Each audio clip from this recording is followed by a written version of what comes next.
So this is how the new circuit will look like. This is my 20 ohm resistance that is present because of the internal resistance of the current source given, and 2 and 20 ohm resistors, when we combine in parallel, 2 parallel 20, we will get equivalent resistance in this particular branch. So this will come out to be 1.818 ohms. Now in this case we have to find out I1, so we can use any method of analysis we want to find out I1. So let me define this node voltage as Vx. I will consider 3 outgoing currents and apply KCL. So KCL equation will give me this current will be Vx minus 10 divided by resistance 10, plus the vertical current will be Vx by 20, and this current is going to be Vx upon the total resistance will be 30 plus 1.818, so that is 31.818, and this will be equal to 0. So in this case we will find out Vx. Vx is common. I'll get 1 by 10 from here, 1 by 20 from this side, and 1 upon 31.818 from this third term. And you can see minus 10 by 10 will be minus 1, that goes on the other side will become plus 1. Therefore Vx will be, so if I simplify this bracket and send it on the other side, it will divide this value of 1. So my Vx will be equal to 5.512 volts. But my main aim is to get value of I1. Now I1 flows through this entire branch, so that will be equal to the node voltage Vx divided by the total resistance in this branch, that comes out to be 31.818. And therefore I get my answer to the first step. I1 will be, Vx is already known to us, so all I have to do is divide it by 31.818, that's the total resistance. So my I1 becomes 0.173 amperes. So that's my first answer.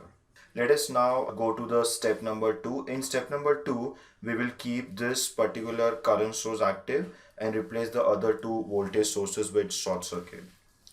So let us now go through step number 2. In step 2, as we just now said, I'm going to replace both the voltage sources. So let's do it. Voltage sources will be replaced with short circuit, but internal resistance of the voltage source, which is equal to 10 ohm, will remain as it is. And right now we have considered 2 ampere current source, and we will now find out the current through 30 ohm resistance. I'm going to call this current this time as I2. So let's say the current through 30 ohm resistance is I2. Once again, this 2 ohm and 20 ohm resistors come in parallel, so they can be combined and replaced with one single resistance. So let me draw the equivalent circuit now. So this is how my new circuit will look like. So what I've done is, the 2 ampere current source is there as it is. I've just connected this 20 ohm resistance properly in parallel with the current source, nothing else. I'm just showing this resistance in one vertical branch. It is still connected between the same 2 points.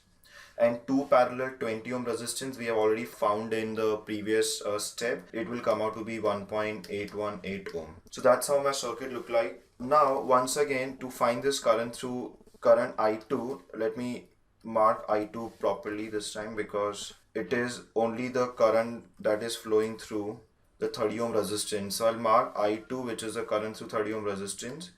To find I2, once again we can apply nodal analysis. This is the only node we have. This node will be at ground. So if I apply KCL, I'll have to consider 4 outgoing currents. This is number 1, this is number 2, which is already a current source, number 3, and this is number 4. So one by one, the first current will be Vx by 10, plus the second current is already in the form of current source of value 2, so I take it as it is.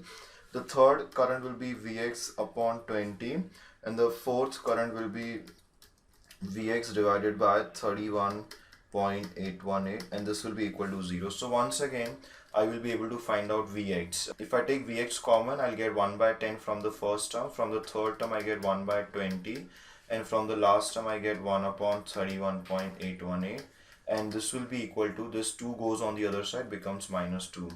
So I can again find out Vx.